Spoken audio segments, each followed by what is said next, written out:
The last bus ride. Welcome to Vantage, Aditya. It was a cold November night in Seattle. Office towers loomed over empty streets, their glass windows reflecting rain-slicked roads below.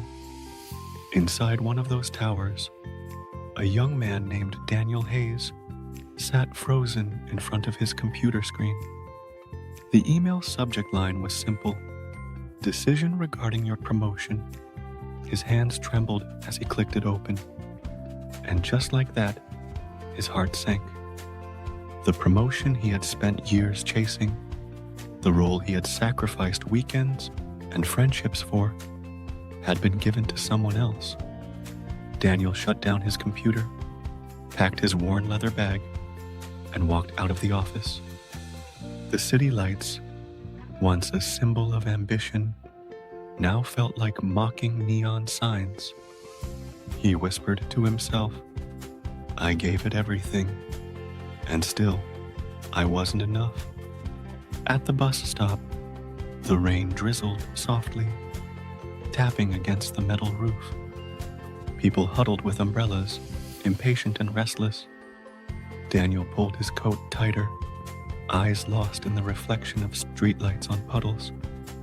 The last bus of the night screeched to a halt, and a crowd surged forward.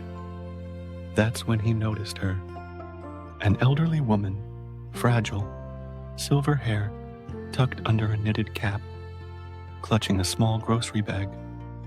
She tried to step onto the bus, but the crowd shoved past, indifferent to her struggle. For a moment, Daniel froze. He was too consumed by his own defeat. Why should he help anyone when no one cared about him? But something inside him shifted. Maybe it was the echo of his late mother's words. Never forget to be kind, even when the world is not. Daniel stepped forward. "Here, ma'am, let me help you." He took her boil, gently offering his arm. She looked up, surprised, her tired blue eyes softening. "Thank you, young man. People don't usually stop anymore." He guided her to a seat and sat beside her. For the rest of the ride, they didn't speak much, but her occasional glances of gratitude reminded Daniel that even on a night when he felt invisible, his presence mattered.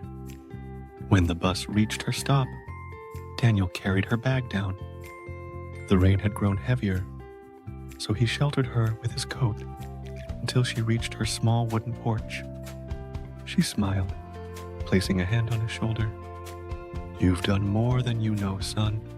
May life return it to you when you need it most."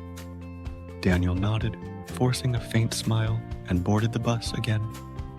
To him, it was just a small act on a night of failure. But life was already weaving a different story. 2 weeks later, Daniel sat nervously in the lobby of a mid-sized consulting firm for an interview. His resume was good, but his confidence was shattered. He kept repeating answers in his head, hands fidgeting with his tie. "Mr. Hayes, they'll see you now," the receptionist called. He entered the CEO's office and froze. Behind the oak desk sat Richard Coleman, the company's founder, and seated right beside him was the same elderly woman from the bus ride. Her face lit up.